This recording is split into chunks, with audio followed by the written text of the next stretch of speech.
अस्सलामुअलैकुम वरहमतुल्लाहि वबरकातुहू। जोइया ला एसोसिएशन में राना हमजा जी जोइया एक दफ़ा फिर आपकी खिदमत में हाज़िर है। उम्मीद है आप सब दोस्त खैरियत से होंगे। जैसा कि आपको मालूम है कि आज हम मुर्खा 23 नवंबर 2023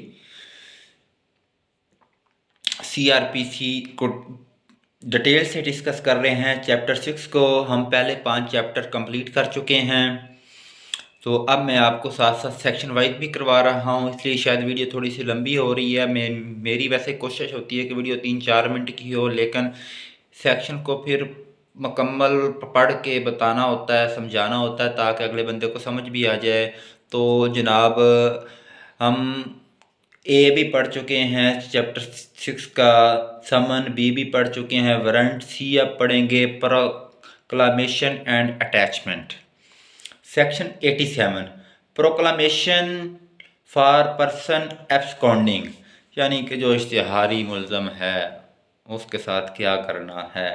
क्लास 1 कहती है if any court is satisfied after taken evidence that any person against whom a warrant has been issued by it has absconding or is concealing himself so that such warrant cannot be executed, such court may publish a warrant written proclamation requiring him to appear at a specified place at a specified time not less than 30 days for the date of publishing such proclamation.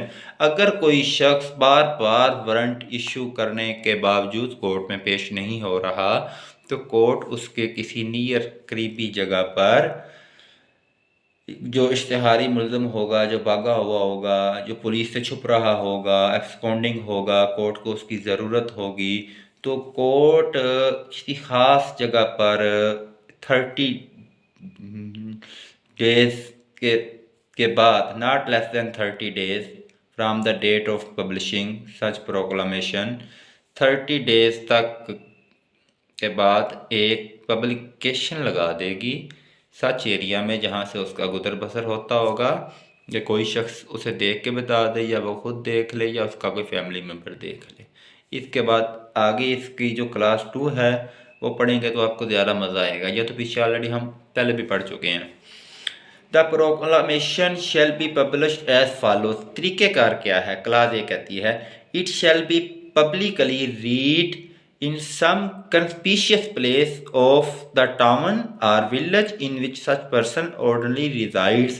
जहाँ पे वो शख्स रहता है, किसी ख़ास जगह पे, किसी ख़ास जगह पे लगाना है, गांव वाले भी देख सकें और वो खुद भी देख सके।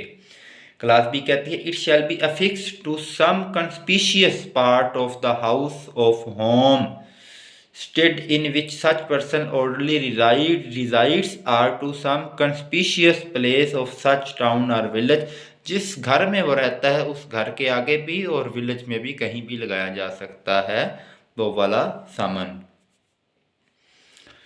नंबर सी कहती है a copy therefore shall be affixed to some conspicuous part of the court house. Court house के अंदर भी एक कॉपी लगाई जाएगी। लें जी, क्लास सी कहती है,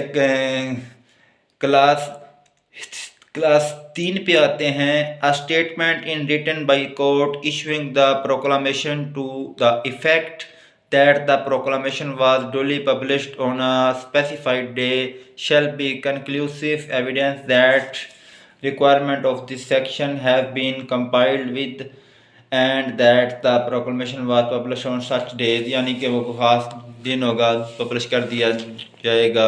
वही ऊपर वाली बात जो हम ऑलरेडी पढ़ चुके हुए हैं। सेक्शन 87 हमारा कंप्लीट हो चुका है। इसमें यही बात जो समझाने वाली थी वो यही थी। अब सेक्शन 88 है, वो बड़ा इंपॉर्टेंट है। सेक्शन 88 को हम डिस्कस करते हैं। सेक्शन 88 असल में है क्या? Attachment of property of person absconding. जो शख्स बार बार अदालत के बुलाने के बावजूद अदालत में नहीं आ रहा, तो फिर अदालत क्या करती है? उसकी प्रॉपर्टी को अटैच कर लेती है। फॉर एग्जाम्पल, आपका एक घर है, उसको अटैच कर सकती है। अगर उसके खिलाफ कोई केस चल रहा है, फॉर एग्जाम्पल उसके खिलाफ 50 लाख का केस चल रहा है और उसके पास कोई घर है, तो अदालत उसकी प्रॉपर्टी को अटैच कर लेती है, 50 लाख की प्रॉपर्टी को। ठीक है।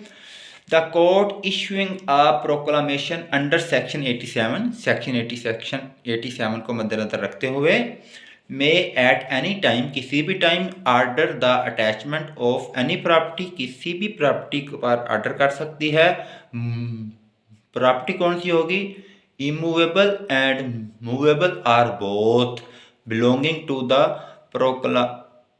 प्रोक्लेम्ड पर्सन, यानी जो बंदा खुद को छुपा रहा है उसके नाम पे अगर कोई भी प्रॉपर्टी है, मूवेबल या इमूवेबल, कोर्ट उसको अटैच कर सकती है, अपने कब्जे में ले सकती है।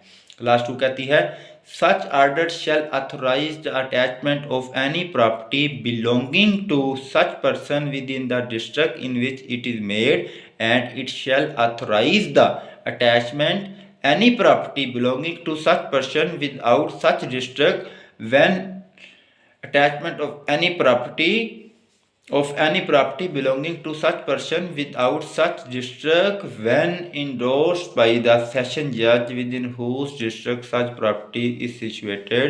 यानी अगर एक प्रॉपर्टी दूसरे डिस्ट्रिक्ट में है तो जो डिस्ट्रिक्ट सेशन जज होगा वो दूसरे डिस्ट्रिक्ट सेशन जज को कहेगा कि इसकी यहाँ पे प्रॉपर्टी है तो उसको अटैच कर दें, ताकि ये बंदा हमें मिल नहीं रहा, हमने इसकी प्रॉपर्टी अटैच करनी है, किसी ने फलां बंदे के फलां केस में फलां बंदे के इसने पैसे अदा करने हैं, वो कर देगा।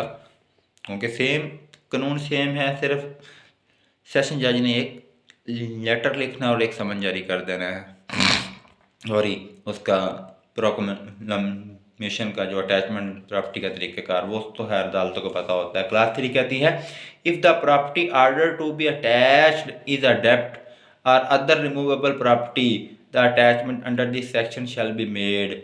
कौन कौन सी प्रॉपर्टी आ सकती है? Class A by seizure, by the appointment of a receiver, by an order in writing prohibiting the delivery of such property to the proclamation person or to one of his behalf, by all or any two of such methods as such court thinks fit.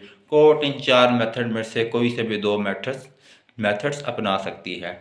Class 4 कहती है if the property order to be attached is immovable, अगर ये property immovable है, the attachment under this section shall in the case of land paying revenue to the provincial government be made through the district officer revenue in which the land is suitable and in all other case. जो district land officer होगा उसको भी बुलाया जाएगा, district officer of revenue को भी बुलाया जाएगा। उस प्रॉपर्टी का जो हिसाब किताब होगा, जो प्रोविंशियल गवर्नमेंट के तहत उसके वाजबात जो ETC उसका रिकॉर्ड होगा वो भी सामने रखा जाएगा। इसके आगे EFGH क्लासेज हैं। बाई टेकिंग पोजेशन, उसकी पोजेशन भी ले जा सकती है। By the appointment of receiver, उसके लिए कोई एक बंदा कोर्ट रिसीवर अपॉइंट कर सकती है। By an order in writing prohibiting the payment of rent or delivery of property to the claimed person or to any of his behalf, यानी उसका कोई अगर कोई रेंट शेंट का इशू है तो भी वो हो सकता है। By all or any two such method at the court thinks fit, court इनमें से कोई भी 2 मेथड अपना सकती है। क्लास 5 कहती है if the property order to be attach consist of life stock or is of a perishable nature, the court may, if it think fit, it expedient, order immediately sale thereof, and such case the proceed of the sale shall abide the order of the court। Act 5 of 90, the power, duties and liabilities of a receiver appointment under this section shall be the same as those of a receiver appointed under order 1550 of the Code of Civil Procedure 1908। इसके तहत ये तरीक़ाकार अपनाया जाएगा। Class 6A की ज़रूरत नहीं है, 6B की भी ज़रूरत नहीं है, 6C की भी पर वाइलो है नहीं, 6C the claim version no nothing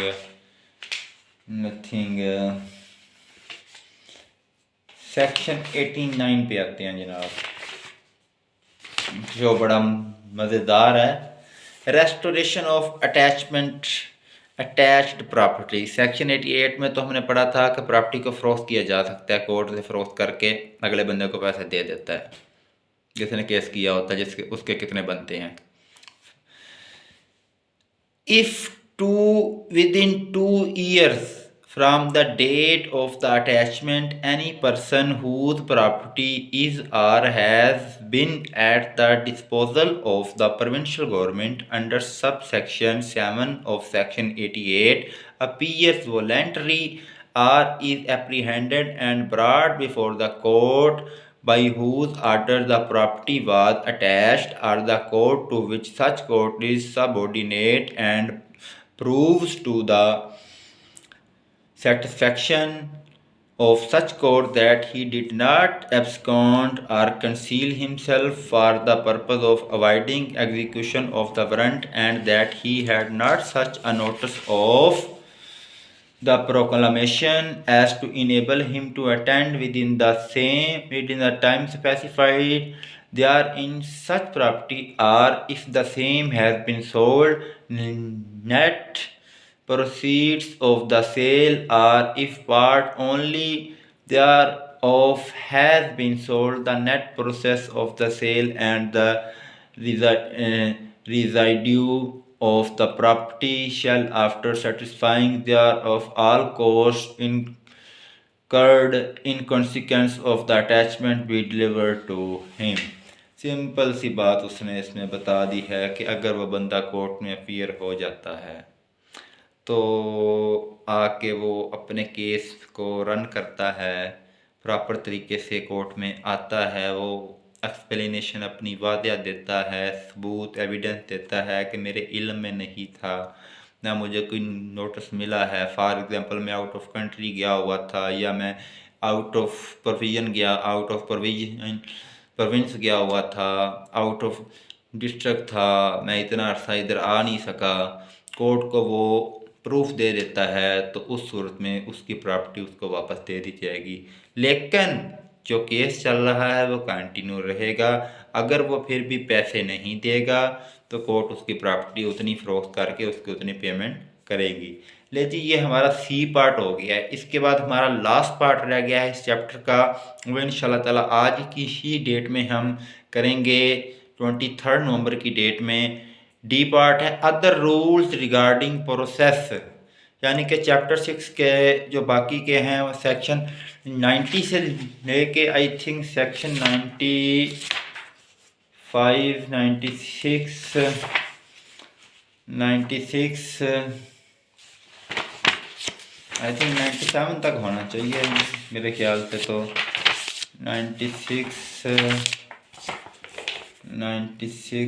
93 तक होगा मेरा ख्याल है। 93 तक अदर 90 है, अदर आ जाएगा 93 जी। 93 हमारा। इसके बाद लास्ट टॉपिक रह गया है CRPC का कि अदर सोर्स क्या हैं फिर चैप्टर 6 के। इसमें हमने क्या अब तक पढ़ा है, समन, वारंट और अटैचमेंट ऑफ प्रॉपर्टी, ठीक है। अब जो आखिरी है वो बड़ा मज़ेदार है और सिर्फ सेक्शन भी उसके 3 हैं।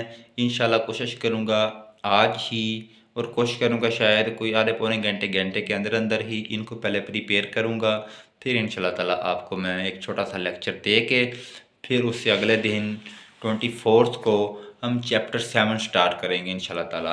रोज़ाना के बुनियाद पर कोशिश करूँगा कि मैं शार्टली पढ़ाता जाऊँगा, 8-8, 10-10, 12-12 मिनट की वीडियो, ज़्यादा लंबी वीडियो नहीं बनाऊँगा।